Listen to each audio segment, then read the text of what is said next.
আগামীকাল বৃহস্পতিবার সংবাদ সম্মেলনে আসছেন প্রধানমন্ত্রী শেখ হাসিনা।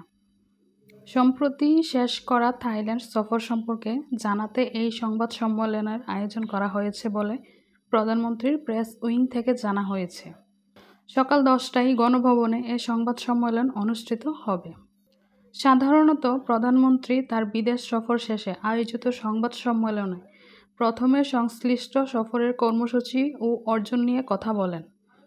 এরপর সাংবাদিকদের সমসাময়িক রাজনৈতিক, অর্থনৈতিক ও কূটনৈতিক সংক্রান্ত নানা প্রশ্নের জবাব দেন। এবারও একই ধারায় সংবাদ সম্মেলন হতে পারে বলে সংশ্লিষ্ট ব্যক্তিরা জানিয়েছেন। গত 24শে এপ্রিল প্রধানমন্ত্রী থাইল্যান্ড যান। 6 দিনের সরকারি সফর শেষে 29শে এপ্রিল দেশে ফেরেন তিনি।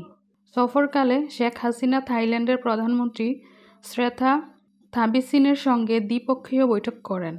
বৈঠক শেষে দুই নেতার উপস্থিতিতে বাংলাদেশ ও থাইল্যান্ডের মধ্যে ভিসা, অব্যাহতি, জ্বালানি সহযোগিতা, পর্যটন ও শুল্ক সংক্রান্ত বিষয় এবং মুক্ত বাণিজ্য চুক্তির FTA আলোচনার বিষয়ে 5টি দ্বিপক্ষীয় নথি স্বাক্ষর হয়। সফরকালে প্রধানমন্ত্রী থাইল্যান্ডের রাজা মহা বাজিরালঙ্কর্ণ ফ্রা বাজিরাকলাউচাহুয়া এবং রানী সুথিদা বজ্রসুধাবিমালা খনের সঙ্গে সৌজন্য সাক্ষাৎ করেন। ব্যাংককের জাতিসংঘ সম্মেলন কেন্দ্রে জাতিসংঘের এশিয়া ও প্রশান্ত মহাসাগরীয় অঞ্চলের অর্থনৈতিক ও সামাজিক কমিশনের UNSCAP 80তম অধিবেশনে ভাষণ দেন প্রধানমন্ত্রী।